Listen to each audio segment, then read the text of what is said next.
Aujourd'hui, je vous propose un petit tuto pour vous apprendre à rajouter une ombre sur l'entête de votre site WordPress, principalement sous OceanVP. Mais ça peut marcher avec n'importe quel thème a priori. Donc là, on se retrouve sur le bac à sable WordPress, c'est-à-dire le site que j'ai créé spécialement pour pouvoir vous présenter mes tutoriels et donc faire des essais. Là, on voit que donc l'entête, qui est assez simpliste parce que j'ai même pas mis de menu, l'entête et la page sont vraiment délimités de façon assez brute, voilà, une démarcation nette. Et ce que j'aimerais faire, c'est rajouter une petite ombre pour donner un petit effet de relief. Alors, la première étape, ça va être de faire un clic droit sur l'entête et de cliquer sur Inspecter. Donc ça, c'est la marche à suivre sur Google Chrome. Vous pouvez inspecter le code source différemment également, mais sur Mozilla et sur d'autres navigateurs internet. Et l'intérêt ici, ça va être de retrouver l'idée de CSS ou la classe de CSS de l'entête. Vous voyez ici, dans le code, je vois que j'ai header avec id égale site header. Donc je vais copier ce texte et donc le garder pour plus tard.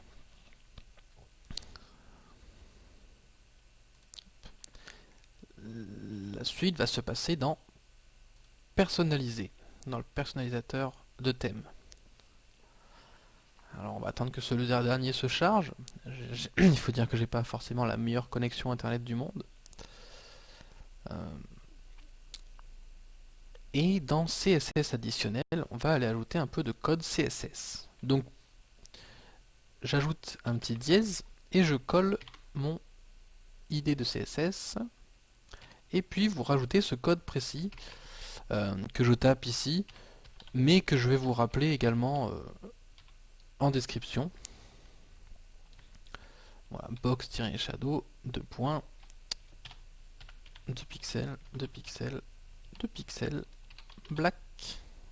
Black c'est un peu fort, on va y aller avec du gris. Et si on va être perfectionniste, on va mettre un code couleur d'un gris un peu plus foncé. Voilà.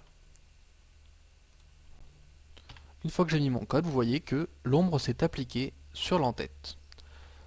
C'est aussi simple que ça, vous voyez, le code que j'ai copié ici, vous le retrouvez en description et vous le rajoutez dans le personnalisateur de thème. Je publie et je retourne sur mon site. L'ombre est bien là.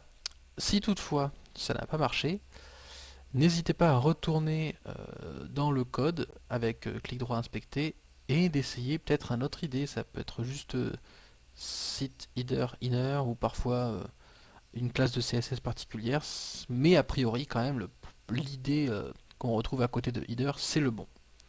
Voilà, c'est un tuto plutôt simple, mais voilà, la plupart des thèmes ne proposent pas forcément cette option, et c'est bien de pouvoir le faire aussi rapidement et quand on le souhaite. Merci d'avoir suivi, et à bientôt.